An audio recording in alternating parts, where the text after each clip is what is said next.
All right, this is the last video in English before we get back to Greek. We are going to learn some more helpful remarks about the Greek letters. So you may have noticed that some of the vowels are long, some of them are short. We have that with consonants too. Consonants, when they're grouped together like this, they're going to be held twice as long as when it's by itself. So this is 2 times as long as just lambda by itself. This is like in the word gramma. This will be longer than just in the word meter, where there's 1 m. Again, held 2 times as long as just 1 pi, and 2 times as long as just 1 tau. And then the exception to that is when you put a G before certain consonants. There, it's not held twice as long, but the first G is kind of like the N in NG endings, like sing. So ng, nk, nks, nk. So angelos. That's where it's a little bit different than these guys. Okay, another group of consonants I'd like you to focus on are these. So we can look at them this way, and we can look at them this way. First, let's look at them this way. This group, b, p, f, they're called labials because you make these sounds with your lips. B, p, f, or b, p, p. These are dentals because you make them with your teeth. D, t, th, or d, t, t. And then these are velars because you make them with that soft part of your palate in the back called the velum. G, k, h, or g, k, k. And the way you can look at them this way is this is voiced. So when you put your fingers here and you say b, d, g, you can hear your voice vibrate here. These are basically the exact same as this, but unvoiced. So if you say them and you put your finger here, you won't hear the vibration. P, t, k. B, d, g, voiced. P, t, k. P, t, k, unvoiced. And then here, in the reconstructed forms, these are the aspirated versions of these. So p, t, k. But again, I just make them like fricates. I don't know how to say that. So it's f, th, k. And that's kind of my own variation. It's not really within a system, but I just think it sounds closer to modern Greek. It's easier to say and it's easier to distinguish. So that's my reasoning behind it. You don't have to follow what I'm saying, but when you hear me speak, that's what you'll notice. Almost forgot, another useful thing about this grouping is that with nouns and verbs, sometimes these letters are combined with the S. So it's useful to notice what happens when you combine the S at the end of this. So all these letters, when you add a S to it, well, try it out, see what letter you get. This is ps, ps. It's the psi, psi.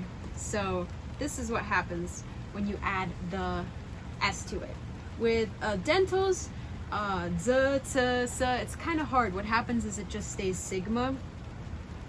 And then with this, x, x, x, it's the xi, my favorite letter. So psi, sigma, stay the same, and xi.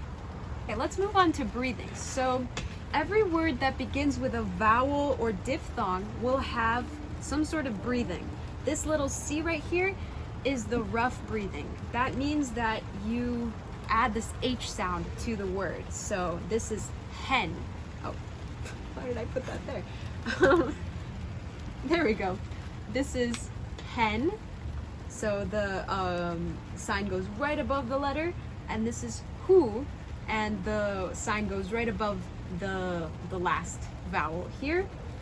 When it's capitalized, instead of being right on top, it's gonna be right before it. And then here, when it's capitalized with an O, this is just gonna stay the same because it stays in the upsilon. Okay? And so the same thing happens for the smooth breathing. They're in the same positions. All that you do is you just flip it. It's a backwards C. And all this means is that there is no H. So it's just N and U and N and U.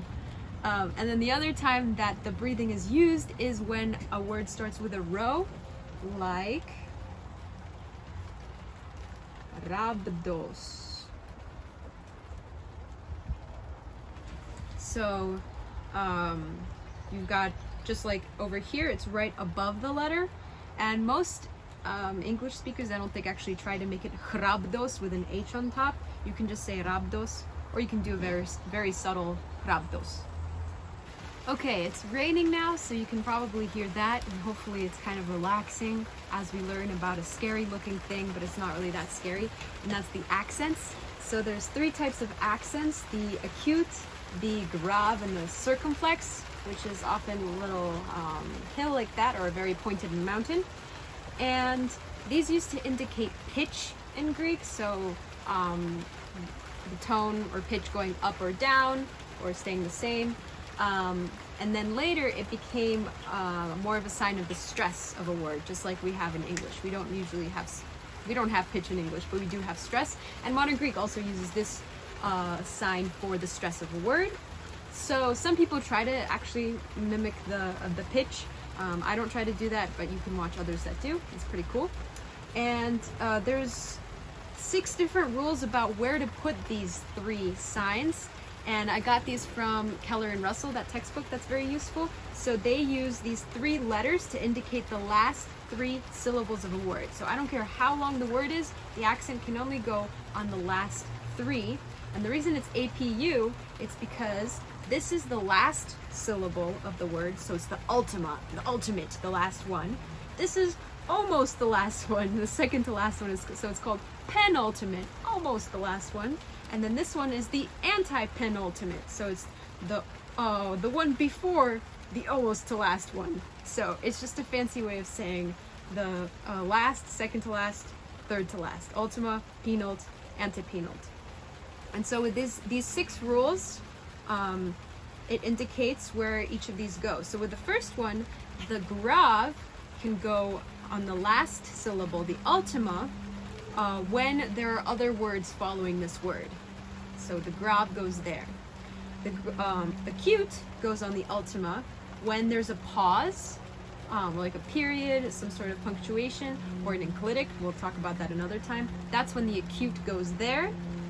Then we have the acute going on the penult, and it goes there as long as the penult isn't long and this isn't short. So it's a weird way to think of it, but you'll see in number 6 why that makes sense. So this is the acute on the penult. Number 4 is the acute going on the antepenult, and it can do that when the ultima is short. So I put a little U there to indicate it's short. That might just be confusing, but when this is short, this gets to be the acute. The acute goes there as long as this is short. And then the circumflex goes on the ultima right here. The ultima has to be long for this to be possible. And then the circumflex can go on the penult when the penult is long and the ultima is short. And again, I'll get rid of that little short sign if it's confusing. But basically, you can see the grave only goes on the last syllable. The acute goes on 1, 2, all 3 positions. And then the circumflex goes on the last 2 positions. Okay? So here are a couple examples. Choro to doron anthropos. So you can see the circumflex on the last one here, the circumflex on the second to last one here, the grave here, the acute here. Finally, let's talk about some punctuation. The period and the comma that we're familiar with in English is used when we write in ancient Greek. Instead of using a colon or semicolon, you've got this dot in the middle. And then instead of using a question mark, we have this, I guess, what is it, semicolon in English. I think of it as an upside down question mark, which reminds me that this is a question mark. Okay, I hope this was a helpful introduction to actually be able to recognize, read, and write the ancient Greek letters. I really recommend the Athanasi textbook and the Keller and Russell, which is how I learned Greek. But if you don't have that, you can also use YouTube. There's so many free, awesome videos out there. And as long as you know all the different pronunciations, that makes it even easier for you. And so with my series here, Backyard Ancient Greek, I really recommend that you use your new superpower to look at the subtitles that I've taken the time to make. So there's English ones and Greek ones. So what I recommend is first watching a video in the English subtitles so you know exactly what's going on, and then rewatching it and switching it to the Greek subtitles, so then you can connect what you hear and you see me speak with the words on paper, with the written Greek. And then when you've had enough of that, you can rewatch it without any subtitles to really let the oral part of it sink in. So yeah, I hope that you enjoy the rest of this Backyard Ancient Greek series and enjoy learning Greek.